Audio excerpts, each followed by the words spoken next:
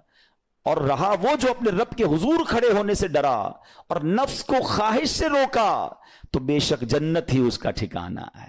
دل چاہ رہا ہے، شیطان کہہ رہا ہے کر لے، کوئی دیکھنے والا نہیں ہے، علاقہ بھی چینج کر لیا، شہر بھی تبدیل ہو گیا، nobody here to watch you، مگر اللہ دیکھ رہا ہے. اچھا نارملی اگر غور کریں ہم گناہ کرتے کیوں ہیں؟ جتنے بھی گناہ ہیں، what ever the list of گناہ اٹھائیے. کوئی شراب پیتا ہے، کوئی بدکاری کرتا ہے، معاذ اللہ، کوئی جوا کھیلتا ہے، کوئی جناب بے حیائی کرتا ہے، گندی چیزیں دیکھتا ہے یا جھوٹ بولتا ہے، واٹ ایور. ان تمام گناہوں میں تھوڑی سی لذت ہے، ٹیسٹ. ٹھیک ہے، غیبت میں بھی ٹیسٹ ہے، بلکہ کتابوں میں آیا کہ غیبت میں شراب سے بھی زیادہ مزہ ہے، جبھی تو بندہ چھوڑتا نہیں ہے. اچھا لیکن یہ تمام ٹیسٹ میں ایک بڑی اہم بات اب میں کہنے جا رہا ہوں. یہ بزرگ نے بڑی کمال کی ون لائنر ہمیں دے دیا ہے. وہ کہتے ہیں کبھی بھی لذت کے لیے گناہ مت کرنا، کیونکہ لذت ختم ہو جائے گی، گناہ کا جواب اور پنشمنٹ باقی رہ جائے گی. اب آپ اس فارمولے کو سامنے رکھیں کہ جب بھی ہم گناہ کرتے ہیں فیو منٹس یا فیو آورز کی ایک انجوائمنٹ ہے، آفٹر دیٹ انجوائمنٹ ختم، مگر اس کا جواب باقی ہے، عذاب باقی ہے، اللہ نہ کرے اللہ ناراض ہوا تو پنشمنٹ باقی ہے. تو کیا فرمایا؟ انجوائمنٹ کے لیے گناہ مت کرنا، انجوائمنٹ ختم ہو جائے گی، عذاب باقی رہ جائے گا. اور اگلا سینٹنس کتنا خوبصورت ہے، فرماتے ہیں کبھی بھی تکلیف کی وجہ سے نیکی مت چھوڑنا، تکلیف ختم ہو جائے گی، اجر باقی رہ جائے گا. اب مثال دیتا ہوں، اس کی 2-3 ایگزامپل سمجھیے. گناہ کی ایگزامپل تو آپ سمجھ گئے کہ کوئی بھی تھوڑی دیر کا گناہ کرتا ہے، لذت پاتا ہے، وہ گناہ ختم، عذاب باقی. اب نیکی میں کیا ہوتا ہے؟ فجر کے لیے اٹھنا، نیند آ رہی ہے، دل نہیں چاہ رہا، آپ اٹھے، آپ نے وضو کیا، فجر پڑھا، وہ اٹھنے کی تکلیف تو ختم ہو گئی نا، واپس سونا ہے تو سو جائیے، مگر فجر کا اجر اور ثواب باقی رہ گیا ہے. رمضان کے روزے ڈیفیکلٹ ہیں لیکن افطار کے بعد تکلیف ختم ہو جاتی ہے، ہم کھاتے پیتے ہیں، موج کرتے ہیں، مگر ثواب باقی رہ جاتا ہے. کبھی کبھی آپ کو کوئی مسجد کے میں بلاتا ہے، یار چلو بھائی بیان ہو رہا ہے، اجتماع ہو رہا ہے، کوئی نیکی کی بات ہو رہی ہے، نہیں یار دل نہیں چاہ رہا، آپ آ گئے، آدھے 1 گھنٹہ بیٹھے پھر چلے گئے، وہ آپ کا جو ٹینشن تھا یا پریشر تھا وہ ختم ہو گیا، مگر ثواب باقی رہ گیا. تو اب اس فارمولے کو یاد رکھیے گا، جب بھی گناہ آپ کی طرف آئے نا، آپ سوچیں کتنی دیر کا فائدہ ہے. 1 گھنٹہ دوستوں کے ساتھ بیٹھوں گا، بری باتیں کروں گا، 2 گھنٹے فلم دیکھوں گا، 2 ڈھائی 3 گھنٹے، بس اس کے بعد جواب تو باقی ہے نا، قیامت تک اللہ کو جواب دینا پڑے گا. نہیں یار مجھے انجوائمنٹ کے لیے گناہ نہیں کرنا ہے. اور جب کوئی نیکی کا کام آئے اور آپ کو لگے یار دل نہیں چاہ رہا، مزہ نہیں آ رہا، بوریت ہوگی، چھوڑنا یار، تو بندہ سوچے کتنی دیر کی نیکی ہے، آدھے گھنٹے کی، 1 گھنٹے کی، بس 2 گھنٹے کی، اور ثواب باقی رہ جائے گا. Let's do it. اگر یہ بات سمجھ آ گئی نا آپ کو تو انشاءاللہ دیکھیے گا گناہ سے بچنا اور نیکیاں کرنا آسان ہو جائے گا. تو اب کیا فرمایا قرآن نے کہ جس نے اپنے نفس کو روکا، کیا خوبصورت آیت ہے، وَأَمَّا مَنْ خَافَ مَقَامَ رَبِّهِ وَنَهَى النَّفْسَ عَنِ الْهَوَىٰ، اور رہا وہ جو اپنے رب کے حضور کھڑے ہونے سے ڈرا اور نفس کو خواہش سے روکا تو بے شک جنت ہی اس کا ٹھکانہ ہے. اور ایک اور جگہ کمال سے فرمایا وَلِمَنْ خَافَ مَقَامَ رَبِّهِ جَنَّتَانِ، مبارک ہو ان کو جو اللہ سے ڈرتے ہیں نا، صبر کرتے ہیں، گناہ نہیں کرتے، رک جاتے ہیں. قرآن کہتا ہے جو اپنے رب کے حضور کھڑے ہونے سے ڈرے اس کے لیے 2 جنتیں ہیں، 1 نہیں 2 جنتیں ہیں. سورہ رحمان کی آیت ہے. تو پتا چلا کہ نفس کو روکنا یہ آسان بھی نہیں ہے. ہاں دل بہت چاہتا ہے، مگر یہ صبر جو ہے نا، ان اللہ مع الصابرین کا جو معراج ہے، جو ٹاپ آف دا لسٹ صبر ہے، وہ یہ صبر ہے. اچھا اب آتے ہیں ایک اور صبر کی صورت کہ اب آپ کو کسی نے غصہ دلا دیا، برا بھلا کہا، یا آپ کے مزاج کے خلاف بات ہو گئی، اب آپ نے روکنا ہے اپنے آپ کو. اب غصے کا اظہار نہیں کرنا، لڑائی نہیں کرنی، گالی کا جواب گالی، اینٹ کا جواب پتھر، انگریزی کا مقولہ ہے نا ٹٹ فور ٹیٹ، جیسے کو تیسا نہیں، یہ ہماری شریعت ہمیں نہیں سکھاتی. اچھا آج کل کسی کو کہو نا یار آپ کیوں یار لڑائی کر رہے ہیں، بھائی میں جواب نہ دوں تو لوگ سمجھیں گے کمزور آدمی ہوں، مجھے اپنا روب بھی تو رکھنا ہے، میں بھی تو پتا چلے کون ہوں، اپنا بتاؤں تو صحیح کون ہوں. سچی بات پتہ ہے کیا ہے، جو ٹٹ فور ٹیٹ کرتا ہے, گالی کا جواب گالی سے دیتا ہے نا, وہ واقعی بتا دیتا ہے وہ کون ہے. وہ اپنا تعارف کروا رہا ہوتا ہے کہ یہ بھی ایسا ہے, میں بھی ویسا ہی ہوں. او بھائی. اچھا پھر ایک اور عجیب جملہ بڑا مشہور ہے آج کل, جناب ہم شریف کے ساتھ شریف ہیں, ہم بدماش کے ساتھ بدماش ہیں. مجھے آج تک سمجھ نہیں آئی یہ کون سا بٹن لگا ہوا ہے آپ کے اندر کہ شریف کے ساتھ آپ شریف ہو جاتے ہیں, بدماش آتا تو آپ بھی بدماش ہو جاتے ہیں. جناب والا, شریف آدمی شریف کے ساتھ بھی شریف ہوتا ہے, بدماش کے ساتھ بھی شریف ہوتا ہے. جب بھی تو وہ غلط آدمی اچھا ہوگا نا. نبی پاک علیہ الصلوۃ والسلام نے گالیاں سن کر دعائیں دی ہیں, پتھر برسانے والوں کو بھی دعائیں دی ہیں, مگر ہم تو تیار ہی رہتے ہیں, یار میں بتاؤں گا اس کو میں کون ہوں, ایک گالی دی ہے میں اس کے ساتھ پشتوں کو گالیاں دوں گا. تو پھر آپ بھی ویسے ہی ہو گئے نا جناب. حدیث پاک کیا ہے, ہو از مور اسٹرانگر, ہو از مور پاورفل. اللہ کے حبیب علیہ الصلوۃ والسلام فرماتے ہیں کہ بہادر وہ نہیں, یہ بخاری شریف کی حدیث ہے, بہادر وہ نہیں جو پہلوان اور دوسرے کو پچھاڑ دے, بلکہ بہادر وہ ہے جو غصے کے وقت اپنے آپ کو قابو میں رکھے. اصل بہادری یہ ہے. تو اگر آپ نے واقعی صبر سے مدد لینی ہے, ان اللہ مع الصابرین کا مجدہ لینا ہے, تو بدلے نہیں لینا ہے, معاف کرنا ہے. ذرا مل کر میرے ساتھ شب قدر کی دعا دہرائیے گا, اللہم انک عفو کریم تحب العفو فاعف عنی. اللہم انک عفو کریم تحب العفو فاعف عنی. اللہم انک عفو کریم تحب العفو فاعف عنی. What is the meaning؟ اس دعا کا معنی کیا ہے؟ اللہم انک عفو, اے اللہ تو معاف کرنے والا ہے, تحب العفو معافی کو پسند کرتا ہے, فاعف عنی اللہ مجھے بھی معاف کر دے. ہم کیا کہہ رہے ہیں اللہ سے, اللہ مجھے معاف کر دے, میرے سارے اگلے پچھلے گناہ معاف کر دے. مگر دیر از اے کوسچن, آپ نے معاف کر دیا سب کو؟ بندہ کہتا نہیں میں تو انتظار میں بیٹھا ہوں, میں تو موقع کی تلاش میں, بس موقع ملے پھر بتاؤں گا میں کون ہوں. ہاتھ میں آ نہیں رہا بندہ, ٹرائی کر رہا ہوں کسی جگہ آ جائے, بس کوئی اس کے پیسے ویسے آ جائیں, کوئی اس کا معاملہ میرے پاس آ جائے, بس پھر دیکھو کیا کرتا ہوں. بیٹھے اس انتظار میں بیٹھے بہت سارے لوگ, کمال ہے یار. یعنی دشمنیاں پالی ہوئی ہیں, رشتہ داریاں کاٹی ہوئی ہیں, دوستوں کے پاس جا نہیں رہے ہیں, میاں بیوی میں لڑائی ہے, ایک سوری کے لیے بیوی گھر بیٹھی ہے, وہ کہتی شوہر سوری کہہ دے تو میں آ جاؤں گی, شوہر کہتا ہے بیوی معافی مانگ لے تو میں لے آؤں گا. ارے بھائی کوئی بھی آگے بڑھ کے معافی کر لو بھائی, اللہ سے معافیاں مانگ رہے ہو, بندوں کو معاف کرنے کے لیے کوئی تیار نہیں ہے. مجھے خود بتائے نا یہ کیسی دعا ہے کہ اے اللہ تو مجھے معاف کر دے, میں نے کسی کو معاف نہیں کرنا. یہ بنتی ہے دعا؟ اللہ سے پتہ ہے کیا کہیں, اے اللہ میں نے بندہ ہو کر تیرے سارے بندوں کو معاف کر دیا ہے, تو سب سے بڑا معاف کرنے والا ہے نا, اللہ تو بھی مجھے معاف کر دے. Look at the way to talk, یہ مزہ ہے نا بات کرنے کا, پھر دعا کرنے کا لطف بھی آئے گا آپ کو. تو دشمنیاں نہ رکھیں, غصے پر قابو پائیں, معاف کریں. ایک حدیث سن لیجئے, لرزا دیتی ہے, ڈرا دیتی ہے. اللہ کے نبی علیہ الصلوۃ والسلام فرماتے ہیں جو رحم نہیں کرتا اس پر رحم نہیں کیا جاتا. حدیث کا خلاصہ ہے. اور جو معاف نہیں کرتا اسے معاف نہیں کیا جاتا. اب بتائیے, ہم معاف کرتے ہیں, ہم رحم کرتے ہیں, ہم کہتے ہیں اللہ ہم پر رحم کرے, ہم کسی پر رحم نہ کریں. نہیں ہوگا رحم, پہلے اپنے اندر تو لائیے یہ باتیں. اب ایک آیت سنیے گا, اس کے تحت ایک واقعہ, اور پھر میں بیان کو کنکلوڈ کرتا ہوں. اللہ کریم ارشاد فرماتا ہے الذین ينفقون فی السراء والضراء والکاظمین الغیظ والعافین عن الناس واللہ یحب المحسنین. قرآن میں رب فرماتا ہے جو خوشحالی اور تنگ دستی میں اللہ کی راہ میں خرچ کرتے ہیں. یہ بڑی خوبصورت بات ہے, یہ غریب اسلامی بھائیوں کے لیے بھی مدنی پھول ہے. امیر تو خرچ کرتا ہے نارملی, غریب خرچ نہیں کرتا اللہ کی راہ میں. ہمارے قبلہ مفتی قاسم صاحب نے تفسیر قرآن صراط الجنان میں ایک بڑی پیاری بات لکھی. آپ کہتے ہیں پوری دنیا کے امیروں کا سروے کر لینا, ان کی جو پیسے بڑھنے کی ایک وجہ یہ بھی ہوتی ہے کہ وہ کہیں نہ کہیں چیریٹی کر رہے ہوتے ہیں, مدد کر رہے ہوتے ہیں. وہ مدد اور وہ نیکی ان کے پیسے بڑھا رہی ہوتی ہے.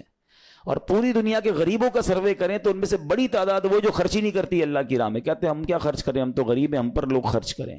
میں آپ کو فارمولا دے رہا ہوں اور یہ قرآن سے دے رہا ہوں. جو تنگی میں بھی اللہ کی راہ میں خرچ کرتے ہیں, جو خوشحالی میں بھی خرچ کرتے ہیں. آپ تنگی میں آپ روپیہ خرچ کریں, یہ نہیں کہتے آپ 10,000 روپے خرچ کریں, جتنی آپ کی حیثیت. یہ کاروبار ہے, آپ 1 روپیہ دیں گے اور آئے گا, آپ 10 روپے دیں گے اور آپ کسی نہ کسی نیکی کے کام میں خرچ کرتے رہیں, آپ غربت سے باہر آ جائیں گے. If you want to take out yourself from that problem, آپ آئیں اللہ کی راہ میں خرچ کرنا شروع کریں. قرآن کہہ رہا ہے کہ جو تنگی اور خوشحالی میں اللہ کی راہ میں خرچ کرتے ہیں. اور اگلا پارٹ کتنا خوبصورت ہے, فرمایا والکاظمین الغیظ والعافین عن الناس, فرمایا اور غصہ پینے والے اور لوگوں سے درگزر کرنے والے. انعام کیا ہے؟ واللہ یحب المحسنین، اور اللہ نیک لوگوں سے محبت فرماتا ہے۔ اور پھر ہاں، زندگی میں کلیمٹیز، پرابلم، بیماریاں، مشکلیں، قرآن خود کہتا ہے کہ من قریب تمہیں آزمائیں گے، کبھی بیماری آئے گی، کبھی بھوک آئے گی، کبھی مال کم ہو جائیں گے، کبھی ڈسٹربنس آئے گی، خوف آ جائے گا، تو بی ریڈی فار دیٹ، صبر کرنا ہے، کیونکہ اللہ نے فرمایا وبشر الصابرین، صبر کرنے والوں کے لیے خوشخبری ہے۔ تو اللہ کرے کہ یہ بات ہمیں سمجھ آ جائے اور ہم اس آیت پر عمل کرنے والے بن جائیں تو زندگی بڑی آسان ہو جائے گی۔ یہاں ایک میں عقیدے کی بات بھی کلیریفائی کر دوں، کچھ لوگوں کو بعض اوقات کنفیوژن ہوتی ہے یا لوگ کنفیوژن کریٹ کرتے ہیں۔ مجھے ایک بات بتائیے گا کہ اللہ کیا کہہ رہا ہے؟ وَاسْتَعِينُوا بِالصَّبْرِ وَالصَّلَاةِ، اے ایمان والو صبر سے اور نماز سے مدد چاہو۔ کیا صبر اور نماز خدا ہیں؟ بتائیے، نہیں ہے نا، اللہ تو نہیں ہے۔ ہم صبر اور نماز کی عبادت تو نہیں کرتے۔ تو جب قرآن کہہ رہا ہے کہ صبر اور نماز سے مدد مانگو، تو غیر اللہ سے مدد مانگنے کا درس تو ہمیں قرآن دے رہا ہے۔ تو اس کا مطلب یہ ہوا کہ اللہ کے سوا کسی چیز سے یا کسی شخصیت سے مدد لینے کا مقصد یہ نہیں ہوتا کہ ہم اس کی عبادت کر رہے ہیں۔ اگر آج کے دور میں کوئی اللہ کے نبی سے کہتا ہے کہ یا رسول اللہ انظر حالنا، یا بھر دو جولی میری یا رسول اللہ، تو یہاں کوئی شرک کی بات نہیں ہے، کیونکہ یہاں یہ نیت نہیں ہے کہ ہم ان کو خدا مان رہے ہیں، یا یہ بھی نیت نہیں ہے۔ ایک عقیدہ کلیئر کر دیتا ہوں، پوری دنیا میں عاشقان رسول کا یہی عقیدہ ہے کہ کوئی نبی، کوئی صحابی، کوئی ولی اپنی طرف سے کسی کو کچھ نہیں دے سکتا، وہ سب رب کے محتاج ہیں۔ اللہ کسی کا محتاج نہیں ہے، جو اللہ کا ہے وہ اس کا اپنا ہے۔ ہاں، اللہ نے اپنے مخصوص بندوں کو کچھ عطائیں کی ہوئی ہیں، کچھ پاورز دیے ہوئے ہیں، وہ اللہ کی عطا سے اگر کسی کو تقسیم کرتے ہیں تو اس میں کوئی پرابلم نہیں ہے۔ قرآن کہہ رہا ہے اے ایمان والو صبر اور نماز سے مدد چاہو۔ یہاں ایک اور بات سمجھنی ہے، دنیاوی طور پہ بھی کیا ہوتا ہے کہ آپ کوئی باس ہوتا ہے، اپنے کسی مینیجر کو پاور آف اٹارنی دے دیتا ہے کہ یہ تمہارے پاس اس پراپرٹی کا پاور ہے، تمہارے پاس فلاں چیز کا پاور ہے، وہ اس پاور کے بہاف پر وہ کام کر دیتا ہے، مگر کوئی یہ نہیں کہتا کہ he is the owner, actually he have attorney, he have power of attorney. بالکل ہمارا بھی عقیدہ یہ ہے کہ اللہ نے اپنے کچھ مخصوص بندوں کو، اپنے پیاروں کو کچھ اختیارات عطا فرمائے ہیں، اور جب وہ ان اختیارات پر عمل کرتے ہیں تو ایکچولی وہ اللہ ہی کی عطا ہے۔ ہاں، دنیا میں اگر کوئی یہ سمجھتا ہے کہ کوئی شخصیت یا کوئی بزرگ یا کوئی اللہ والے اپنی طرف سے دیتے ہیں، رب کا اس میں کوئی دخل نہیں، تو یہ شرک ہے، یہ بات درست نہیں ہے۔ ہمارا سب کا عقیدہ یہ ہے کہ جو کچھ دنیا میں اگر کسی ولی، نبی، صحابی کے پاس ہے وہ رب کا دیا ہوا ہے، رب کی عطا ہے، رب ان کو دیتا ہے، رب کو کوئی نہیں دیتا۔ رب کے پاس جو کچھ ہے وہ اس کا اپنا ہے۔ تو یہ کانسیپٹ بھی کلیئر ہوتا ہے قرآن پاک کی اس آیت سے۔ اللہ کریم سے دعا کرتے ہیں رب کریم ہم سب کی حاضری کو اپنی بارگاہ میں قبول فرمائے۔